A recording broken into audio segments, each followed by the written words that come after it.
Fitzgerald Kennedy, do solemnly swear I, John Fitzgerald Kennedy, do solemnly swear that you will faithfully execute the office of President of the United States that I will faithfully execute the office of President of the United States and will, to the best of your ability, and will, to the best of my ability, preserve, protect, and defend the Constitution of the United States. preserve, protect, and defend the Constitution of the United States. So help you God. So help me God.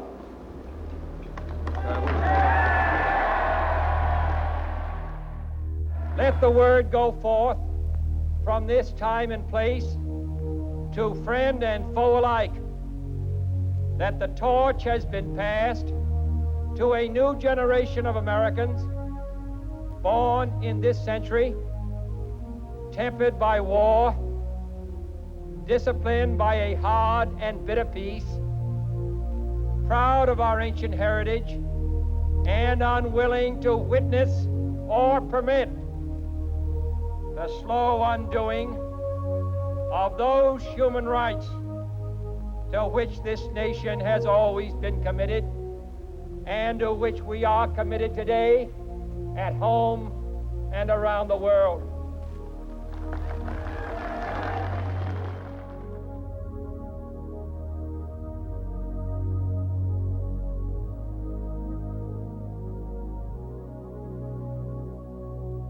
This is a friendly crowd in downtown Dallas, and the first red lights are now visible coming far down the street, just having now turned right hand onto Main off of Harwood. I was on Simmons Freeway earlier, and even the freeway was jam-packed with spectators waiting their chance to see the president as he made his way towards the Trade Mart.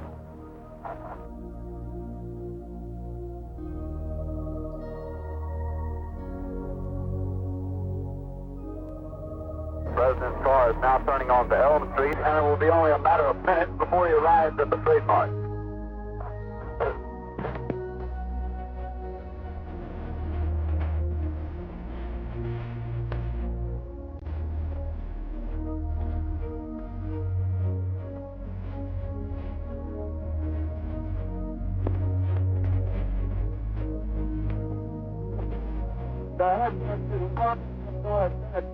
Stand by for a severe gunshot wound. And the first unconfirmed reports say the president was hit in the head. That's an unconfirmed report that the president was hit in the head. President Kennedy has been assassinated. It's official now. The president is dead. The president of the United States is dead.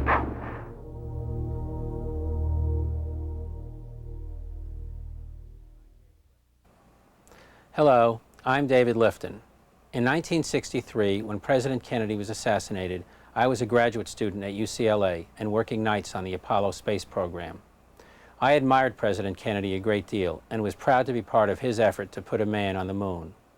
In the fall of 1964, the special commission appointed by President Lyndon Johnson and headed by Chief Justice Earl Warren released a report of its findings on the Kennedy assassination, the Warren Report. I studied that report, focusing on an exhibit to be found in Volume 18, black and white frames of the home movie film taken by Abraham Zapruder, some of which were published in color in Life magazine. Those frames contained startling information. They showed that in response to the fatal shot, President Kennedy's head was thrust backwards, violently backwards. As a graduate of Cornell University with a degree in engineering physics, this backward motion seemed hard evidence to me that President Kennedy was shot from the front. And that wasn't the only evidence. 2/3 of the witnesses thought he'd been shot from the front. And most important of all, when the president was brought to Parkland Memorial Hospital minutes after the shooting, the doctors and nurses there thought he'd been shot from the front. The Warren Commission concluded otherwise, that the president was shot from behind. What about the head snap? It was never mentioned. What about the witnesses? They were wrong. They heard echoes. And what about the Dallas doctors? They too were simply wrong. But I couldn't accept this. It all seemed too improbable. And yet, a Warren Commission attorney told me that in order to believe that President Kennedy was shot from the front, you had to believe the 2 Navy autopsy doctors who had testified before the commission had lied under oath. That too seemed improbable. And so I struggled with a contradiction. Which evidence to believe? The Dallas evidence, which seemed to indicate that President Kennedy was struck from the front, or the government conclusion, backed by the Bethesda autopsy, that the president was struck from behind. Both couldn't be correct, or so it seemed. And then I thought of a possibility nobody had addressed, that nobody was lying, that everybody was telling the truth, but that somebody had altered the body. That's right, there had been surgery on the body prior to the autopsy, not clinical surgery to save the president's life, but post-mortem surgery to remove bullets and alter wounds. If true, the doctors didn't lie to the investigators, the body lied to the doctors. The body is evidence, the best evidence, and this post-mortem surgery is a crime. At the very least, it's an obstruction of justice. At worst, it's part of a conspiracy to take the president's life and then falsify the facts about his death. This illicit surgery is the central thesis of my book, Best Evidence. It took 15 years to research and write, and was published in January 1981. The film you're about to see was produced about 3 months earlier, in October 1980. Its purpose was to get the key witnesses on camera before they themselves realized the full implication of the information they possessed. The film deals with a single issue, the interception and the alteration of President Kennedy's body prior to autopsy. And the story begins in Dallas on November 22, 1963, at Parkland Memorial Hospital. At 1 p.m. in Parkland Hospital, President Kennedy was pronounced dead. His body was returned to Air Force One and flown to Washington. 6 hours after the shooting, an autopsy was performed at Bethesda Naval Hospital in the morgue of the U.S. Navy Medical School, where Dennis David was chief of the day. 17 years later, Dennis David, now a food company executive in Hoopeston, Illinois, is talking about what he saw that night. Were you scared? Not anymore. Not anymore. I would have been, I know that for a number of years afterwards I was afraid to say anything about what I saw that night. But you're telling me then that if I had had this conversation with you in 1964 or 5, and I told you this or showed you these pictures and we went into the implications of the sequence that you witnessed, that you would be more frightened? In 1964 or 65, I wouldn't even have talked to you. Dennis David is one of several people who are now talking to me about what they saw that day. I spoke with the funeral attendant who placed the president's body in its casket in Dallas, the Bethesda medical technician who removed the body from its casket in the autopsy room, and the X-ray technician who participated in the autopsy. What these men say now about what they saw then casts doubt on the official version of the events that day, because all these men provide new information about the most important evidence in the case, President Kennedy's body. In any shooting, the autopsy report, which describes the body, is used to determine the facts of the case. The Warren Commission, therefore, relied on the way the body looked at the time of the autopsy in Bethesda to reach its conclusions about what happened in Dallas. But the standard legal procedure didn't work this time. And in my book, Best Evidence, I explain why the autopsy failed to reveal the truth about Dallas.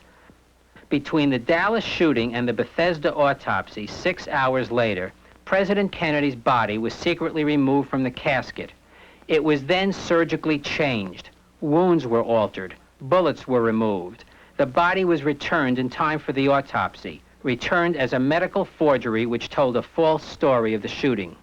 And here is evidence that the body was indeed surgically changed.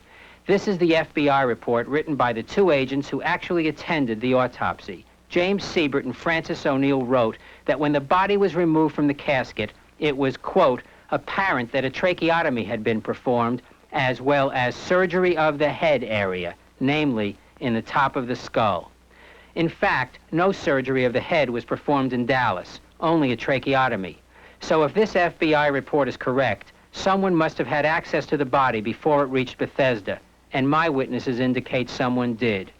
I've traced the journey of the body, beginning with Aubrey Reich. That afternoon, he worked for the O'Neill Funeral Home in Dallas. Now he's a sergeant with the Highland Park, Texas Police.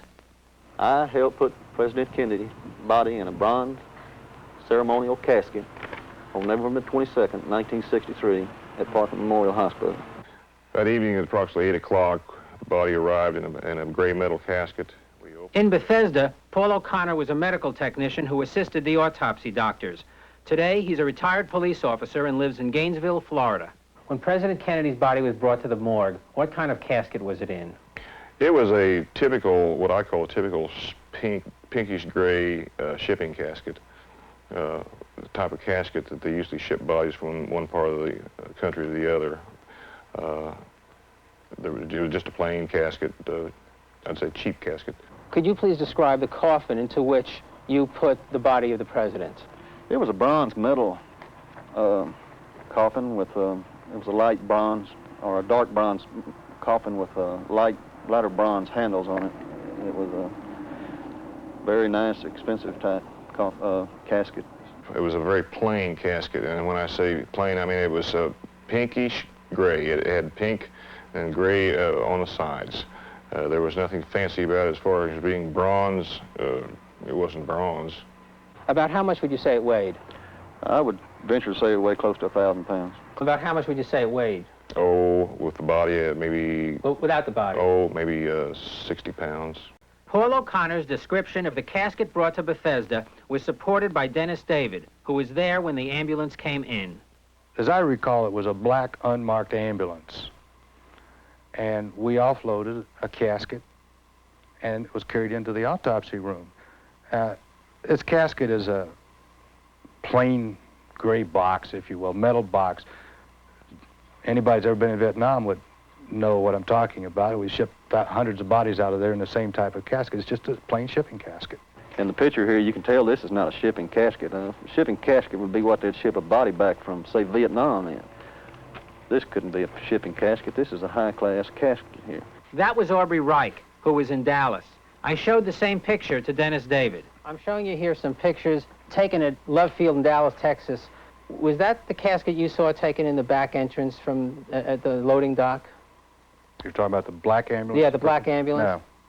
No. As I said, the one that we offloaded there was a standard government issue type plastic metal, a metal, gray metal box that obviously is a casket, but nothing, not with the side arms or the side rails and all this, just handles on the side. Now, this wasn't the one that we offloaded. Not only had the casket changed between Dallas and Bethesda, the wrapping around the body had changed too. According to the House Assassinations Committee, the body arrived at Bethesda in a body bag. That was not how it left Parkland Hospital. They had him wrapped in sheets at the time. And when we picked him up to put him in there, he was still tripping quite a bit of blood from the wound in the back of his head, whatever caused it. We put some more sheets in a mattress liner, plastic mattress liner inside the coffin to soak up this blood that was dripping, We went on ahead and put him in the coffin and closed the lid. Paul O'Connor describes the scene at Bethesda.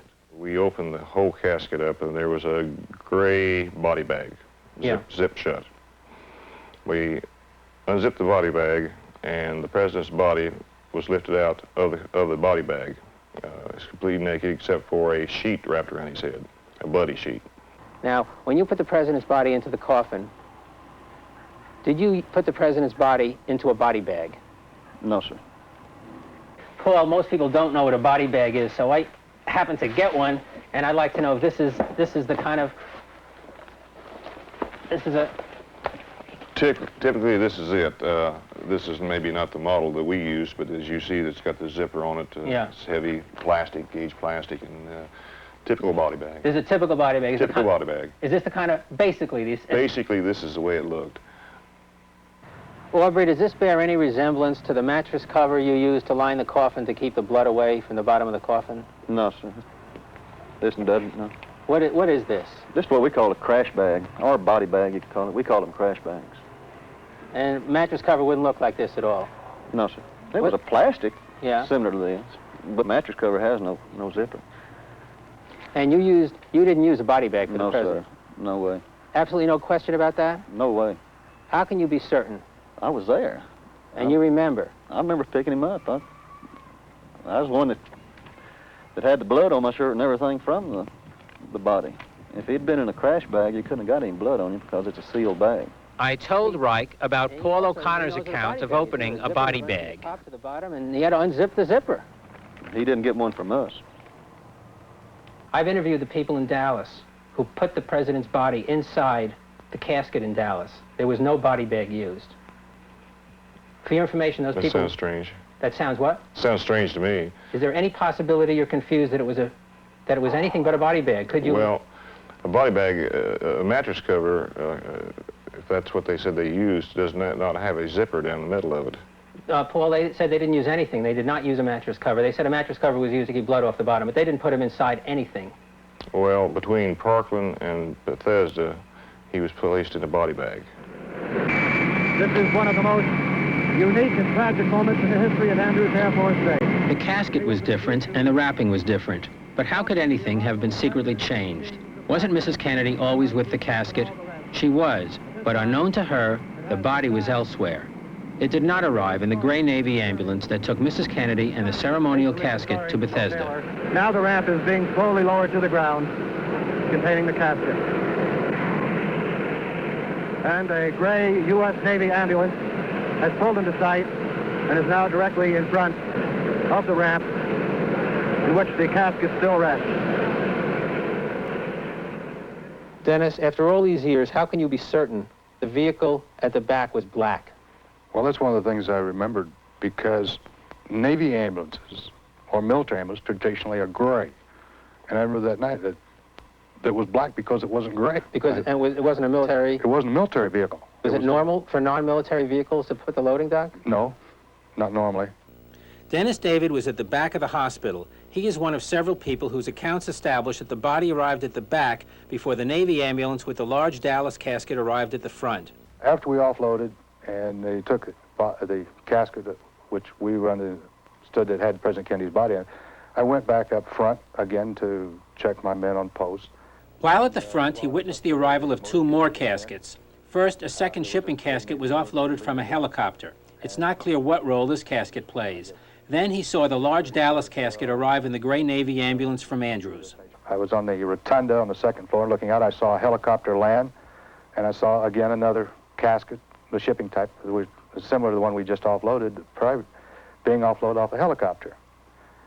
And then the motorcade pulled up in front, and I went back out in the passageway and was standing on the rotunda looking down into the foyer of the Naval Medical Center when Mrs. Kennedy, or Jacqueline Kennedy, came in. No, you actually saw Jackie arrive at Bethesda? Yes, I did. Later on, a bunch of us had working at night, we were talking about two caskets. I said something about it, and somebody said, well, there was another one on the gray ambulance that came in front of the entourage, and we couldn't figure out which casket had President Kennedy's body in, and some of the boys that were in the autopsy room said, well, he was in the first one, and that the other two were fakes. I don't know officially why there were three ambulances, but security was one of the rumors or one of the things that was speculated about. Dennis David didn't find it peculiar, but he saw the Navy ambulance arrive after a shipping casket was brought to the morgue. If he's right, then the body was at Bethesda before Jacqueline Kennedy. He's supported by Gerald Custer, the X-ray technician, now an X-ray technician in Pittsburgh. Custer says he was carrying autopsy X-rays to be developed when he saw Mrs. Kennedy arrive. When you encountered Jacqueline Kennedy, when you saw her in the lobby, had you already taken any X-rays? Well, we had an armful at the time, and my apron or gown that I had on was bloody. I want you to know, I would like to ask you how you react to the fact that if you already had the X-rays in your hand, the body was already in the morgue when she walked in the door, and yet she just got out of the ambulance containing the casket. How firm are you in your recollection that you saw Jackie when you already had taken X-rays? Is that without question, or would you say that you might waver on that? No, because I'm almost assured I had X-rays in my arm at the time when I saw her. We had just finished taking some X-rays. That would mean that the casket in the ambulance parked right outside is empty.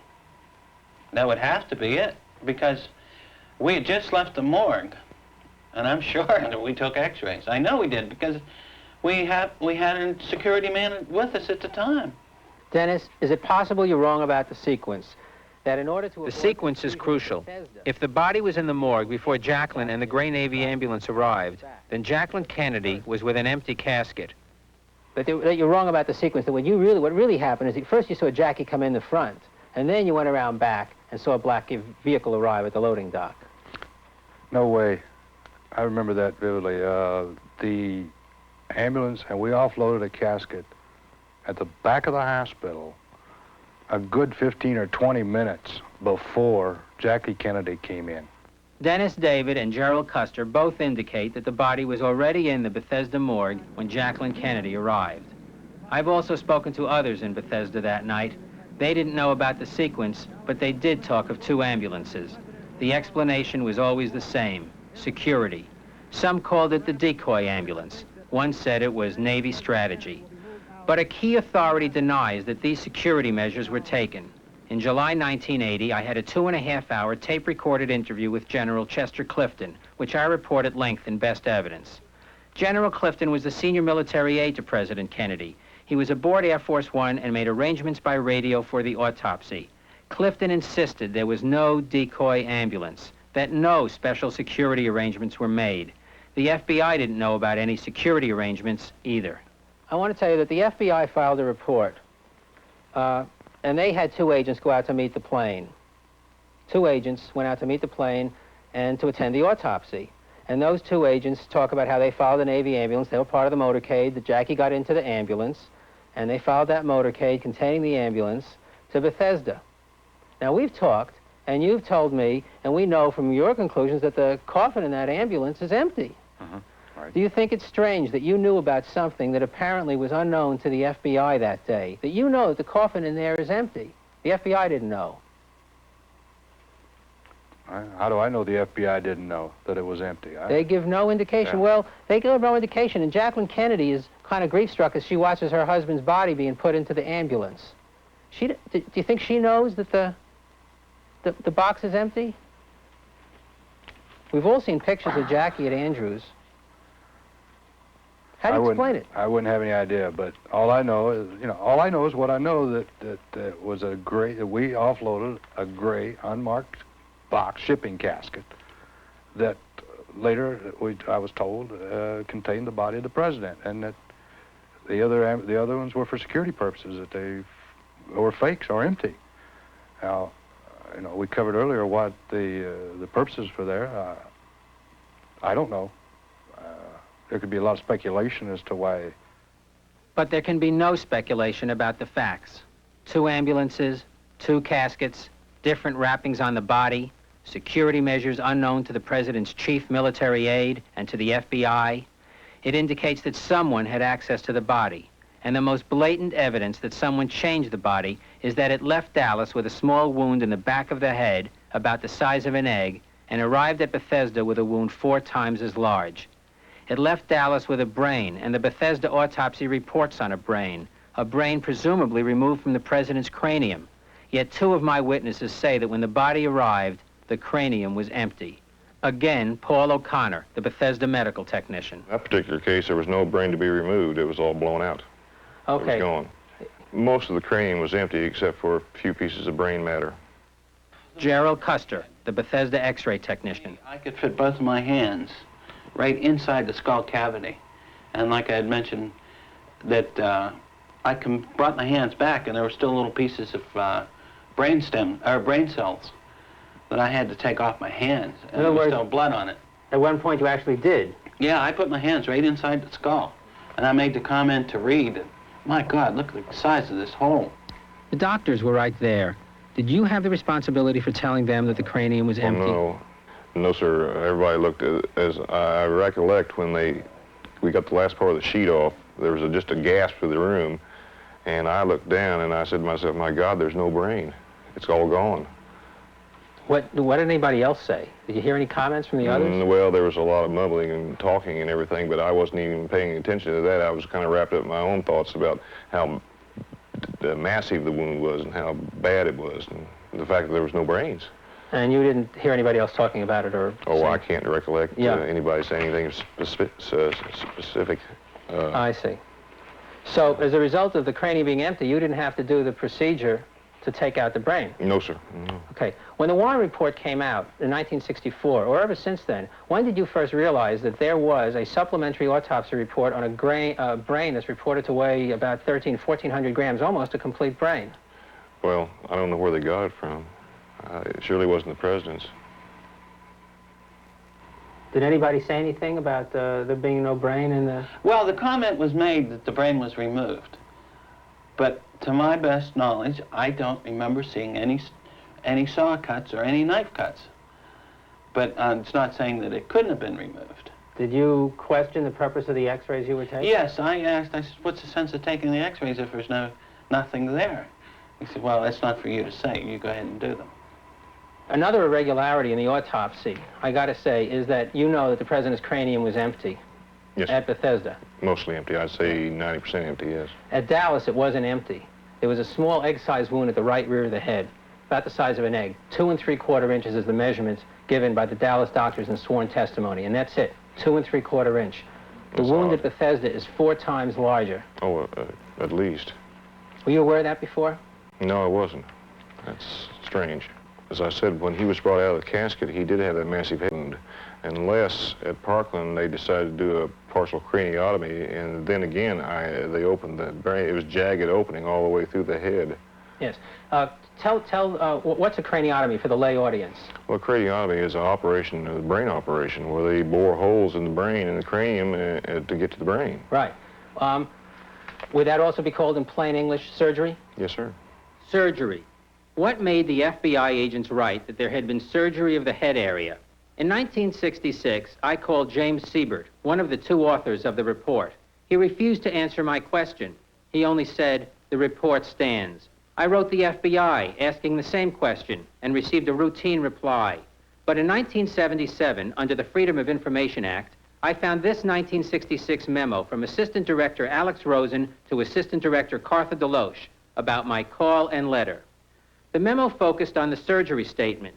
It referred to the report as, quote, information orally furnished by the autopsy physician. I found other memos indicating the same thing. The FBI position boils down to this. Our agents wrote it because they heard it from a doctor. Surgery. Is the major thesis of my book correct? Did someone get access to the body and surgically change the body between the Dallas shooting and the Bethesda autopsy? Consider the pattern of contradictions. The body left Dallas with a small head wound, about 35 square centimeters, and arrived in Bethesda with a wound 4 times as large, about 170 square centimeters. The body left Dallas with a brain and arrived in Bethesda without a brain. The body left Dallas wrapped in sheets and arrived in Bethesda in a zippered body bag. The body left Dallas in a ceremonial casket and arrived in Bethesda in a cheap shipping casket. The pattern is clear. What these witnesses say cannot be ignored. I know. I was there. I saw it. There's no doubt in my mind. Now, what their reasons for not saying this now, I don't know. I can't crawl inside their head to find out. But I know that there were 2 caskets. And I know that the first casket we offloaded that we later were told was the one with Kennedy was a shipping casket. It was not the formal casket that you showed me in these pictures earlier. Why people persist, that's what I don't understand. Why can't they bring this stuff out? Why can't they make it public to the people and let the people see it? Why they have to hide it? I don't understand it. Even 20 years later, I don't understand it. A great many people don't understand why we don't have the truth about this whole affair. One reason is the military order not to talk. The Navy kept track of everyone in the morgue that night, and everyone who was there, like X-ray technician Gerald Custer, like medical technician Paul O'Connor, were ordered not to talk about what they'd seen or heard. It was a written order. Each man had to sign it. The penalty for disobedience, court-martial. To a man, they obeyed it. For 10 years, Custer was afraid to tell his wife that he had taken Kennedy's X-rays. This order was rescinded in 1978. You've just seen the first filmed interviews with these important witnesses. In fact, none of them testified before either major investigation into the assassination, neither the Warren Commission in 1964 or the House Select Committee in 1978. Another obstacle to the truth has been the autopsy photographs. Normally, such pictures are an integral part of a homicide investigation, but not in this case. Because of the reluctance of the Chief Justice, Earl Warren, and objections from the Kennedy family, this material was not used as evidence. Instead, 3 schematic drawings were used, and the testimony of the Navy autopsy doctors was accepted without authentication. In one of the most important homicide investigations ever conducted, critical facts turned on one man's word about what another man's body looked like. The testimony of the Navy autopsy doctor was considered the best evidence. By 1976, when the second investigation began, the matter of the autopsy photographs again came up. The House Select Committee demanded access. Again, the Kennedy family resisted. A compromise was struck. A panel of experts examined the photographs, but as far as the public was concerned, 3 drawings were used. The second investigation also concluded the president was struck twice from behind, but unlike the Warren Commission, their conclusion was based on the autopsy photographs, now considered to be the best evidence. But are they? The committee's expert panel says they're authentic, yet one of the committee's own consultants alleges they're forgeries. Can we trust this evidence and what the experts have told us? Why can't we see the evidence ourselves? In 1982, I obtained copies. The source was a former Secret Service official. When I first saw them, I thought they should never be published, out of respect for the Kennedy family. However, they are crucial evidence in this case, and the issue of respect for the living is in conflict with justice for the dead. I believe the American people have a right to see what is now considered the best evidence. In 1988, I published these pictures in the new edition of my book, making them available to the public for the first time. These pictures contradict both the descriptions of the Dallas doctors and the Bethesda autopsy report. For example, here's the picture of the back of President Kennedy's head. In Dallas, there was a wound there. The Bethesda autopsy report describes an even bigger hole. But in this photograph, the official autopsy photo, there's no hole at all. So where is this wound? Actually, according to the autopsy photographs, it's at the top of the head. But in the autopsy x-ray, why there, it's at the front of the head. Thus, the autopsy photographs contradict not only what was seen in Dallas, but also what was seen at Bethesda, as well as the x-ray that was supposedly taken at Bethesda. Thus, the issue of authenticity applies not only to the president's body, but to the x-rays and photographs of the body as well. A final point, and another reason why we haven't gotten to the truth: public misunderstanding. Many people don't understand how the investigations functioned in the first place. They think the whole government would have to be involved if there was a plot. That, of course, is not the case. I don't believe the FBI or the Warren Commission found the truth and then covered it up. The problem is the crime was never solved in the first place. The whole issue of body alteration just never came up.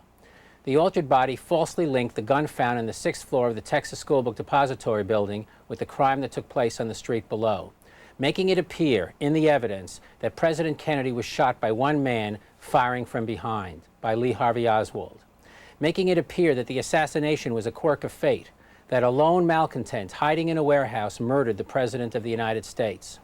The Warren Commission accepted this story and passed it on to the American public and to history, that a man in a building shot a man in a car. However, if the body was altered, that story is false, and President Kennedy was removed from office as a result of a covert operation. Who's responsible? I don't know who altered the body, but I do know who had the body. The U.S. government had the body. The body was always in the custody of a group of Secret Service agents and a Navy Rear Admiral. Consequently, if it was a covert operation, it had to be a domestic covert operation.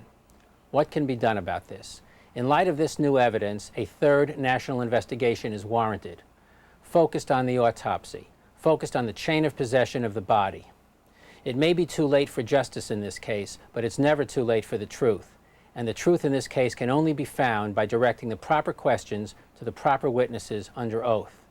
Otherwise, we have to accept the fact that on November 22, 1963, America had a secret election.